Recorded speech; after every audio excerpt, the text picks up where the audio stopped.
here we are for the main part of our morning, and Dr. Lynley Edmeades. Well, thank you very much. It's a real honour to be here. And I especially want to thank Graeme and Kirsty for hosting me, and I know that it was like pulling teeth out to try and figure out the bureaucracy that enables someone to arrive in a place like this. So I really thank you, Kirsty. I work in the university as well, and we recently had Kirsty to stay in Dunedin for the night.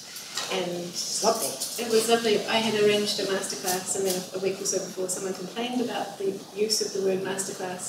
So in the end, I cancelled it. So we just had lunch, and it was really nice. But anyway, it was a lot to think about, and we can talk about the idea of the masterclass today. This is not a masterclass. I'm not a master. Anyway. It's really great to be here and to have this opportunity. I recently met Kirsty through our immensely important friend, the late great Sir Vincent O'Sullivan. If you haven't read his work, I implore you to do so. The great Cantonese scholar, but also a wonderful poet, wonderful novelist, short story writer, plays, operas, you name it, he wrote it.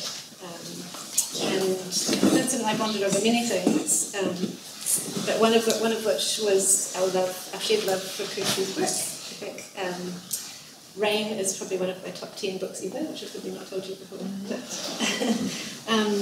and I've read it and taught it and quoted it, and I'll read over it many, many times. So a few years ago, Vincent put me in touch with Kirsty and suggested she sent some work for me to consider for Landfall, and that's the journal I edit in New Zealand.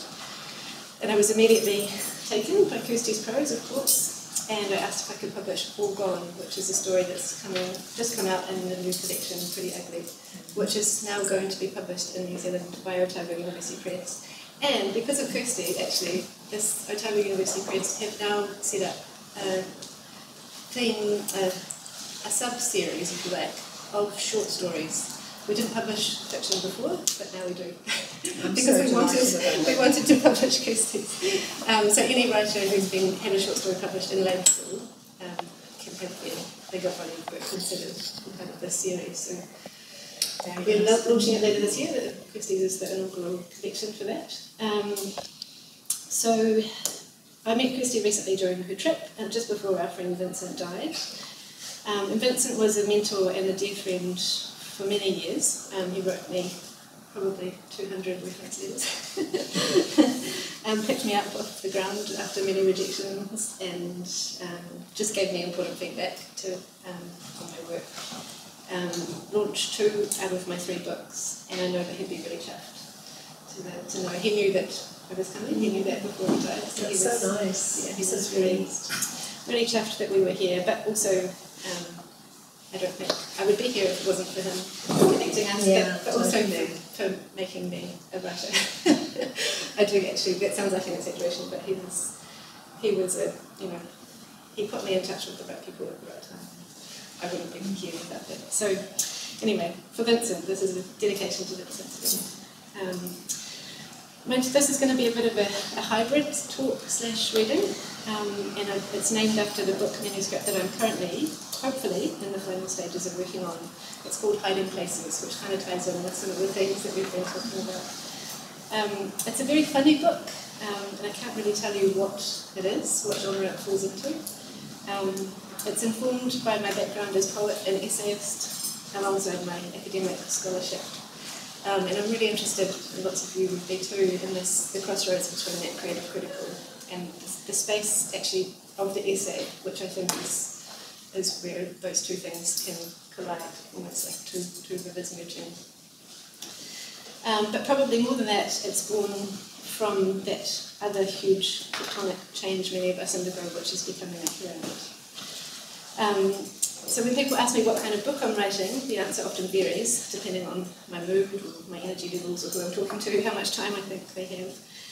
It's kind of a hybrid form. It's a long, fragmented lyric essay. You could call it a collection of prose poems and fictional vignettes. Recently, I've been thinking about it as a work of autofiction or autoethnography. I was in Iceland for a conference a couple of weeks ago, and I delivered a paper on the American writer Kate Sandbrina, and her work as auto-theorist. And so I researched into this idea a little bit. But the funny thing about conferences, you go and you kind of talk about something and then realise you don't actually like that thing anymore. So I came away from it thinking, I don't like order theory at all really. And so I thought that I was writing a book of order theory, but I don't think that's what it is. I think it's more order fiction. Anyway, this is all to say that I don't know what it is, and it's very hard to categorise, and maybe that's where the excitement for me lies. So I'm kind of hybridising myself a little bit for the purposes of this talk. So for the first part, I'll tell you a bit about the threads or the strands that make up the book, as if I wasn't the person who wrote it, with my academic hat on. And then I'll put on my writer's hat and I'll read from the manuscript. And hopefully somewhere along the way you come to see how these things integrate in the form of this creative critical practice, which is, as we know, that very productive space of the essay form. So the first strand of the book is largely based on mental health and my ancestral lineage, which is again many things that we've been talking about. So in late 1962, Bob Harvey Edmeades, my paternal grandfather, was admitted to the Queen Mary Hospital in Hemispheres, which is like a small resort town in the South Island with thermal hot springs and mountains. It's a beautiful clean air. Kind of like Switzerland, I guess people go to when they have, they go to take the waters. Yeah, convalescence. He was a farmer in a small town that I grew up in, and he elected to go as far away as possible for his treatment, rather than be placed in a facility closer to home, so as to save his family the shame from the community knowing that he had what they called then a nervous breakdown. He went away to hide while he tried to understand some of the goings-on of that other hidden sphere, the unconscious. So I've gained access to his patient files from that time, and I use some of these throughout the book as excerpts. Very hard to read the handwriting though. But I've also begun to look at his wife's diaries, which my grandmother Ina, her personal diaries, which are held in an archive. Unfortunately, I've got a cousin who's an archivist, and she's meticulously gone through and filed all of these things. And Ina wrote journals consistently. She often expressed to her children, she was a mother of 10, that her diaries were her refuge and her hiding place. So I started to wonder about this idea of hiding more and more, and thinking about what was hiding behind my own childhood story, particularly when I became a mother myself. And ideas around motherhood, they form the second strand of this book. So conversations had with health professionals when my son was very young led me to think about the rhetoric of infant welfare in New Zealand. Why was I being told by everybody to sleep train my baby, for example? Why was there only one way that a baby should behave? And anything outside of that should be quashed. What was hidden behind that rhetoric? Of course, I was sleep deprived and completely neurotic, so these are all questions swirling around my head. And in New Zealand, we have this institution called the Plunkett Society, some of you may have heard of, which was set up, and I quote here, as part of a Western world infant welfare movement that aimed to improve the survival and fitness of future citizens in the interest of national efficiency.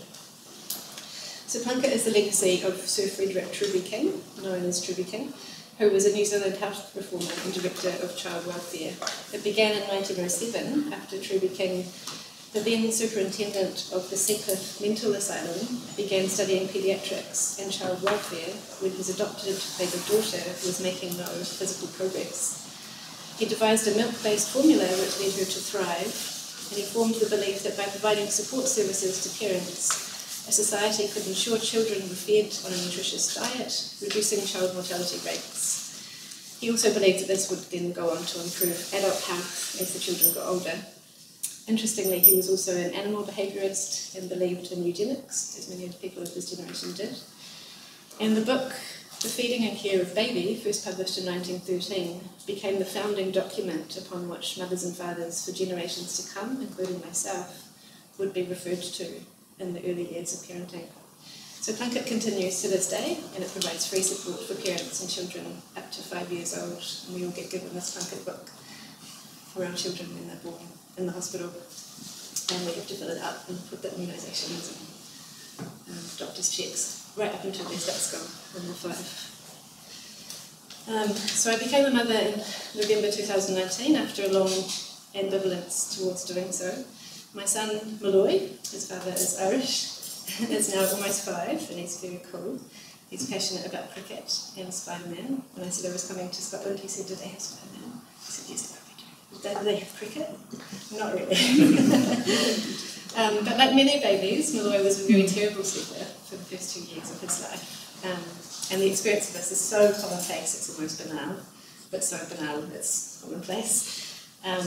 But it plunged me into much sleep-deprived and neurotic contemplation of all this parenting advice, both contemporary and historical, that I was being offered in those first few years. So in my summer sleeplessness, I became more and more introverted, isolated, depressed, hiding what I thought were failures, his failure to sleep and my failure to figure out a way to teach him. So in this neurotic state, I began to consider and explore the ways in which mothers, and fathers by extension, although it does remain a very patriarchal system, like society, were encouraged to mould their infants and children in ways that reflect the dominant cultural logic. So as a baby born in 1980s New Zealand, my own infancy and early childhood were largely informed by Plunkett. So by exploring my own childhood and subsequent mental health issues, I started to inquire into the ways in which our parents and teachers, driven by a certain pioneering spirit, taught many children like myself that emotions and psychic worlds should remain largely hidden. So the final strand of the book is concerned largely with form, a kind of performance of hiding, if you like. So hiding behind the literary or poetic form, consciously playing with perspective, anonymity and otherhood. After my first book came out in 2016, a review criticised it for saying that they didn't know who I was and that I was hiding behind the form. And I kind of took that as a compliment, even though I know it wasn't. Where was the I, they were kind of saying. And why was I so dogmatic about hiding behind the tightness of that poetic form? So in writing this book, this new manuscript, I've come to realise the connotations around the word memoir as well, which I talked a lot about at this conference in Iceland, which was an auto/biography conference, largely concerned with life writing studies. And it's been interesting talking about this book to people and hearing, when I talk about it, people say, oh, you're writing a memoir. And I say, no, it's not a memoir. And wondering why that makes me feel so comfortable. And I realise it's because I don't have much life experience and I don't think I'm the kind of person that people would want to read the memoir of. But yet, this is me talking about my life. So what's the difference there and what is this kind of connotation with memoir? So when people say, oh, you're writing a memoir, I shudder and kind of say, no, I'm not writing a memoir. I'm doing something much more interesting, less narcissistic than that. But actually, I don't think that's true. But I do take inspiration from Chris Kraus, and she says of her autofictional book, I Love Dick. She says it happened in real life, but it's not a memoir. So in some ways, I think I've been hiding from really saying what I think so that it can't be called a memoir. And one of the ways I've done this is by playing with perspective.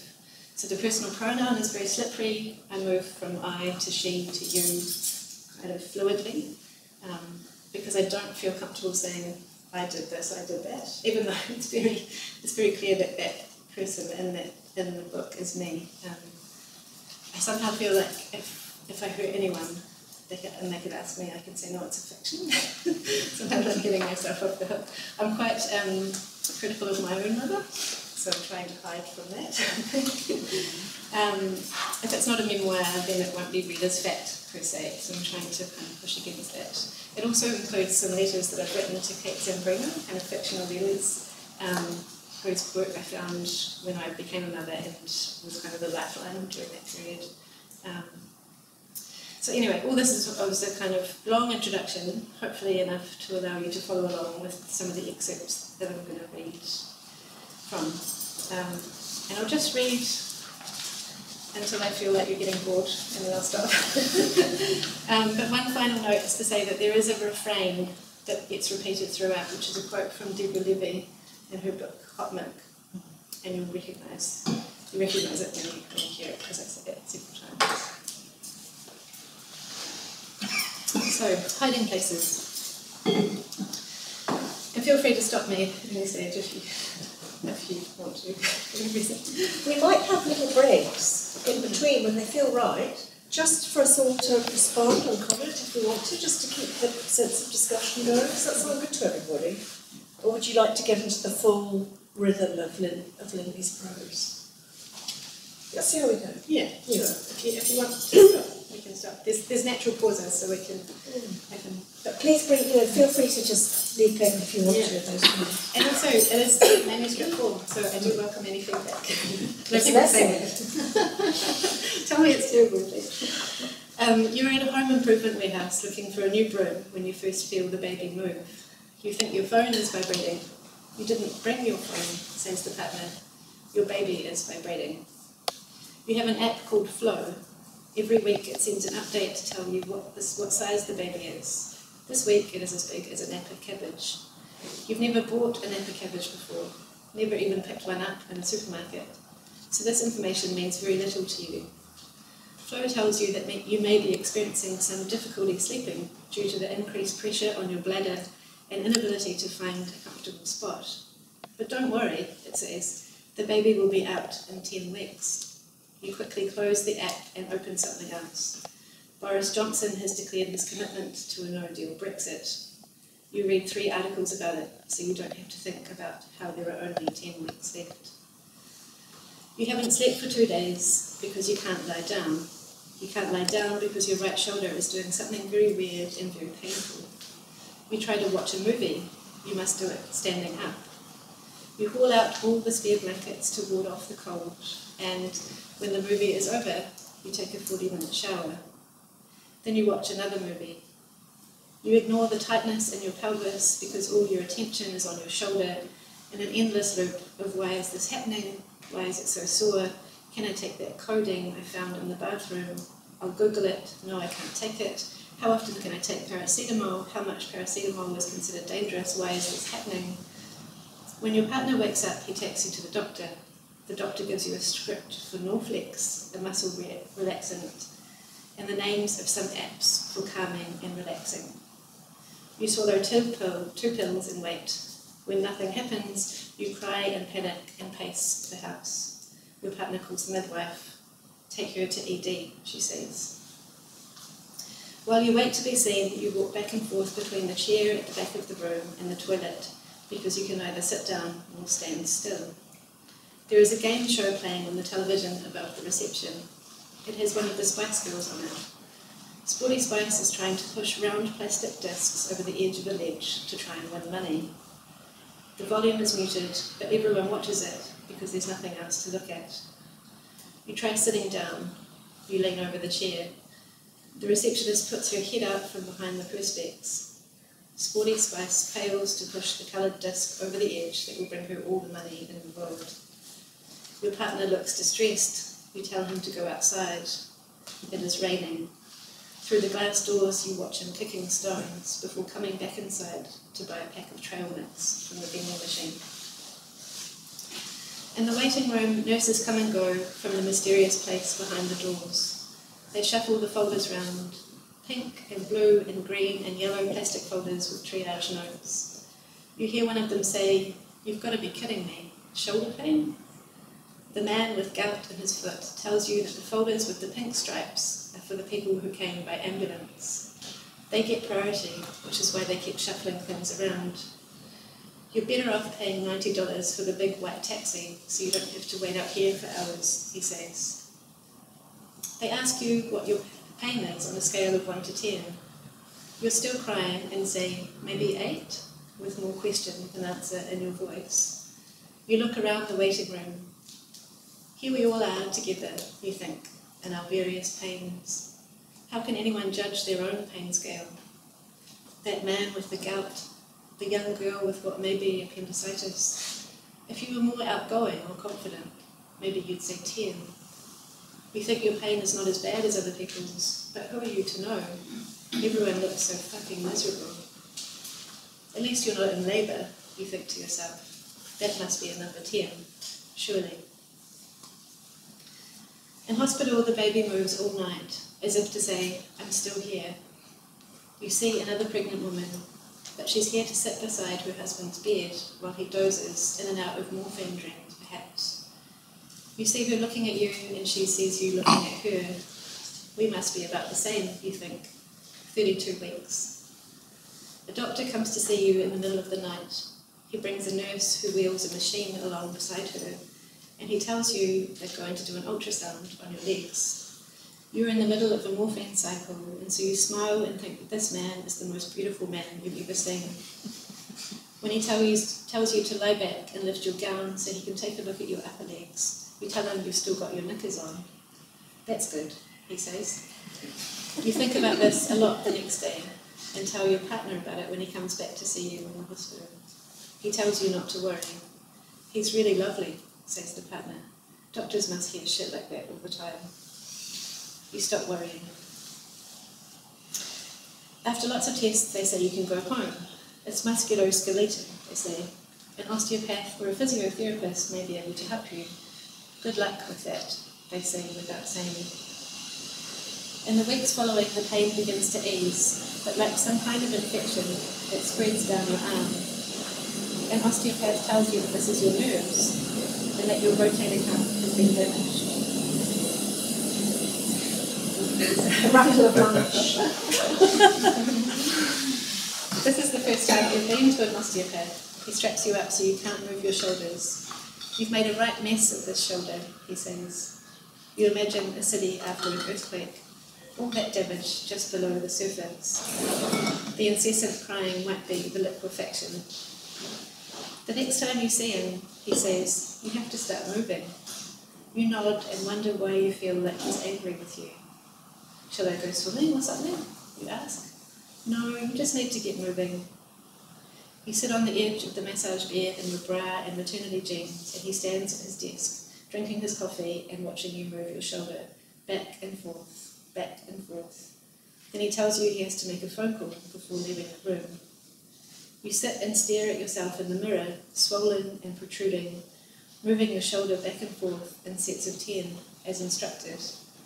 When he comes back, he says, that's good. You feel like you've finally done something right. A friend recommends a Chinese herbalist. When she tells him about her shoulder and that she's 33 weeks pregnant, he says, no problem, we'll fix you with no medicine. She doesn't tell him she's been taking codeine for the last 24 days, and she's also gone back on antidepressants. She goes to another osteopath. This one is younger and a bit cheaper. She likes how he pulls her arm into his chubby tummy and holds it in his soft pillow. She likes his big ginger beard and his kind eyes. He doesn't ask her to take her top off. Because she can't sit at the desk or the table, she does everything from the bed. There are large piles of books and papers on the floor and on the dresser. The bed used to be a sacred space for sleeping, resting, making love. The house is messy, everything unfinished. She excuses herself from all her commitments, ending her emails with phrases like, under normal circumstances, and if it were just me, I had to think about. When she lies in the bath, she can see small ripples forming on the surface when the baby moves. In the silence of the empty house on a Monday afternoon, lying in tepid bathwater, she apologises to this little being for not being able to grow him properly. There is never nothing beneath something that is covered. After the baby is born, she watches as the chasm stretches out between her and a few of her childless friends. Some friendships flourish. She loves seeing their faces when they meet the little creature she grew, watching them try to hold him and make him smile and giggle and then give him back when he cries. She loves their visits because they make her feel like a person in the world. Other friendships fizzle. Text messages go unanswered. They have no idea, she mutters to herself while feeding in the small hours. She imagines all her childless friends slumbering through the dark while she trawls through sleep advice websites, shushing and shushing and shushing. She pictures them sleeping in, waking up refreshed, drinking tea and reading in bed for a few hours in the weekends, having morning sex. On the recommendation of her midwife, she ups her medication in those early weeks. The hormones should have settled by now, the midwife says. Every day when she takes 2 of the blue and yellow capsules, she considers taking another one for good measure. She reads countless articles about sleep in the middle of the night. One night she stumbles upon an article called "Sleep Training is a Feminist Issue." She's so tired and desperate that she thinks it might be the silver bullet. The author argues that by training our babies to sleep from an early age, we enable them to be independent, and the modern mother can return to work with mental clarity. The article suggests that by training them to sleep like adults, we can re-enter the world of work and remain functioning individuals in a system that reveres individualism and resilience while encouraging our very small babies to do the same. The sleep martyr mums who brag about how little sleep they get need to stop, the author suggests, because sleep training your baby is a responsible form of self-care. If she is a feminist, she must sleep train her baby too. This seems quite simple in the middle of the night. When you mention to your mother that you let the baby sleep on you during the day, she tut-tuts. That's a bad habit to get into, she says. You'll never get anything done. Don't let him in your bed, a friend tells you. You'll never get him out again. Don't co-sleep, the experts say. Instead, you must encourage them to do their sleeping alone. You must persist in trying this, even if it doesn't work. At the same time, newborns should only be awake for an hour and a half at a time. Keeping them up any longer will lead to bad habits, and in the worst case scenario, slow their brain development. Wrap him up, top him up, and put him down, the midwife would say. If that doesn't work, try patting him on the bum a few times. If that doesn't work, there must be something wrong. It's the baby. The baby is wrong. A colleague lends her a book. Her son didn't sleep either, and this book really helped, she said. It goes into minute detail about sleep schedules. At 7 a.m, wake baby and feed for 22 minutes. At 8:14 a.m, swaddle baby and put in bassinet for first nap. Wake baby again at 9:35, feed for 24 minutes, etc. You might want to put a towel under the sheet in the cot, as your infant may cry so much that they will come to vomit. A towel will allow you to simply remove the bedding from underneath the infant so that you don't need to pick him up, and further increase his tendency to cry out for you. It also says if you don't do this kind of sleep training, if you pander to your baby's cry, you don't teach him to self-soothe, you will in turn create a person that many people will find hard to get along with. She reads this part out loud to the father, and he laughs. She laughs with him for a moment, but then stops. Is our baby a monster? Now that you have a child of your own, your mother tells you stories of your own infanthood. I put you on formula and gave you cow's milk after a few months because I was too busy to breastfeed, she says. You were a great sleeper, slept through the night after I started giving you formula. You soon learnt there'd be no milk in the middle of the night, and you just go back to sleep.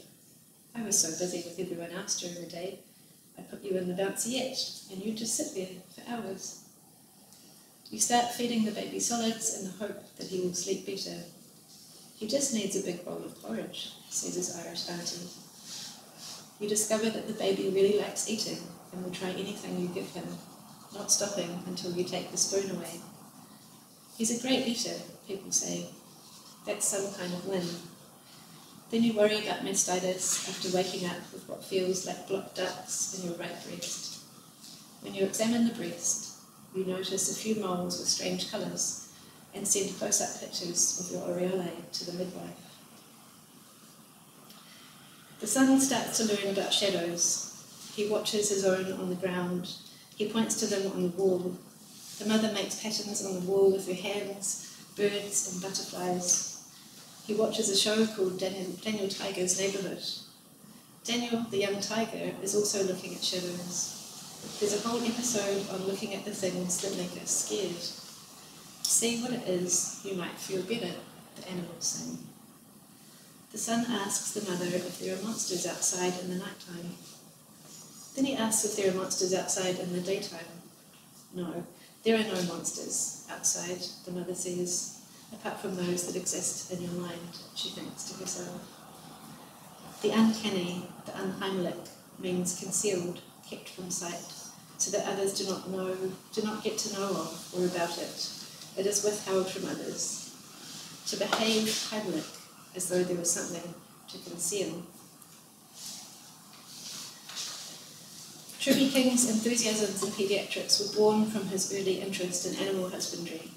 He spent years developing a formula of milk that would provide infants with the kind of nutrition needed to help them avoid becoming insane later in life. He was superintendent at Seacliff Mental Asylum, the largest mental asylum in the colony. This is a quote: "Bring up a child healthy and normal, make him vigorous, give him a good body, and the probability is he will never enter an insane asylum." In 1910, he declared that the destiny of the race is in the hands of its mothers. She pictures a new mother in 1970s rural New Zealand. The Plunkett nurse would come once a week in that first month to check in on mother and baby. The mother is also caring for her husband, the father of the baby, and the farmhand who lives with him. This mother can't Google, "Why won't my baby sleep?" but instead she has to wait for the next Plunkett visit. In that next visit, the nurse would inform the mother that, according to her Plunkett manual, the baby must be left in her own room, follow a strict feeding and sleeping schedule, and be ignored if she tries to get attention outside of the set times. This mother, who was also extremely tired, had no capacity to think, "Maybe this isn't quite right for me." "It's all we knew then," she would say years later. She was busy serving the productivity and efficiency of the nation. You didn't know your grandfather. He died when you were 4. You're told he liked singing and found much solace in music. That was the church, which was the only music available to him, you figure. His mother had an organ that took pride of place in their small living room. They would all gather around and sing, including your grandmother too, before she married him. Their families were connected through the Baptist church. When your grandmother fell pregnant, they married urgently. This was such a source of shame for your grandfather that eventually they moved from the small town where the baby was conceived. Your grandfather loved babies, so the story goes. He would throw the baby up in the air and coo-coo in its soft little face and say to your grandmother, "We must always have one this age." Your grandparents had 11 children, including 3 sets of twins. One of these twins died only a few days old. 1, perhaps 2, maybe even 3 of the 10 children are gay. One son suffered a long silence in his early years, married a woman, had 3 children, before finally coming out when your grandfather died. He is now happily married to a man. The second, your aunt, lived for a long time with another woman, a kind of arrangement that makes one think of Gertrude Stein and Alice Toklas, except with religion instead of art. "God sent her to me," your aunt used to say. "Your auntie's a lessee," your schoolmates would tease. It was years before you really understood what that meant, or before you discovered Gertrude Stein, and many more years before you realised your own sexuality. There are other stories of homosexuality. The 6 boys shared a room. The facts are well hidden. They have changed shape and morphed into something more like apocrypha, but these are not your stories to tell. You read your Plunkett book again in case you missed something the first time. You have not missed anything. You are looking for words that didn't exist in the 1981 lexicon. Attachment parenting, attunement, maternal preoccupation. Instead, you read, good appetite, sleeps well, cut top eye teeth, had mumps, very active, alert, lovely child, contented, happy baby, takes a little fruit juice, skin lovely and clear, sleeping through the night. You consider your Plunkett book as an incomplete autobiography. In his consideration of national efficiency, King designed innovative methods of feeding and nutrition for infants to reduce the mortality rates and prevent adults from entering insane asylums later in life. Bring up a child healthy and normal, make him vigorous, give him a good body, and the probability is that he will never enter an insane asylum. In other words, all the work is done in those early days. The suckling child will never question himself, especially if he or she has been given a strict feeding timetable and learns very early that crying will be of no use. In the interest of national efficiency, I will not cry. The son is almost 3, and, like most children his age, prefers nakedness. The mother loves to stare at his little body, and she thinks it is the most beautiful thing she's ever seen. Taut, proportionate, with milky soft skin and still a few remnants of the infant. It's a good little body we have given him, she thinks to herself. It's such a good body that he should never end up in an insane asylum. There is never nothing beneath something that is covered.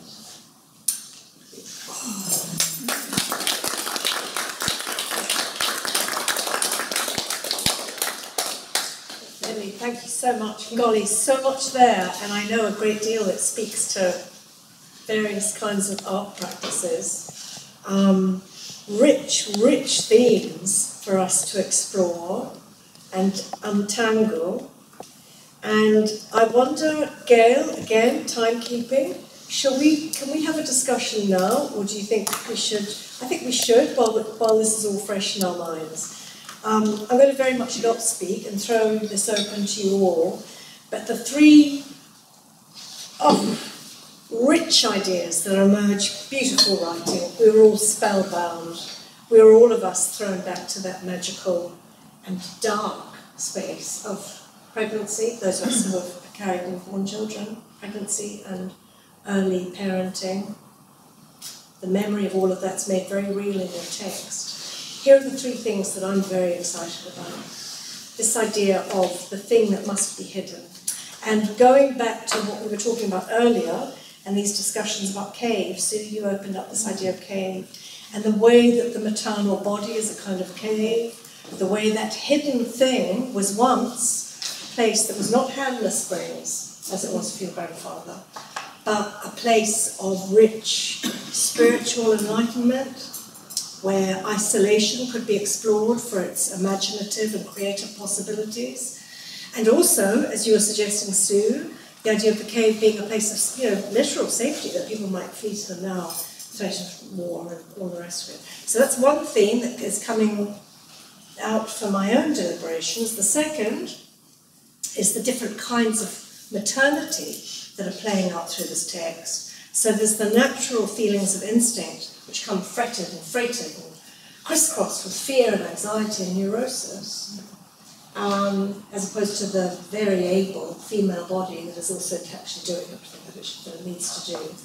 But the other kinds of maternity that are coming in through versions of authority, friends, experts, Plunkett, some app on a phone, and the way these come to play and interfere and complicate that idea of the natural, the instinctive, different kinds of authority. And then finally, being my own notes, oh yes, this is the final image you leave us with, Lynley, that here is the little Plunkett journal, and we all have those too here, don't we? They're those red books that we get from the midwife, from the home visitor. Mr. Spock. Dr. Spock.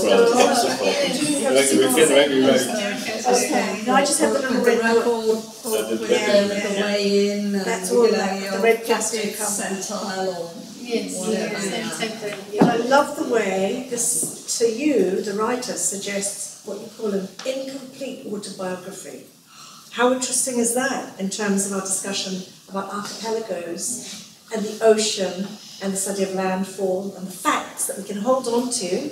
These are real places, and yet the imagining mind, the intelligent individual continues to not be satisfied with that as the story. And this is where imagination comes in and starts to fill in the gap. So that's my own immediate, very excited response to Lynley's beautiful paper, an extract from a book. So are we one of the first to hear? Yes, you are the first. That's exciting. Questions, discussions, enough of me. Let's hear from you.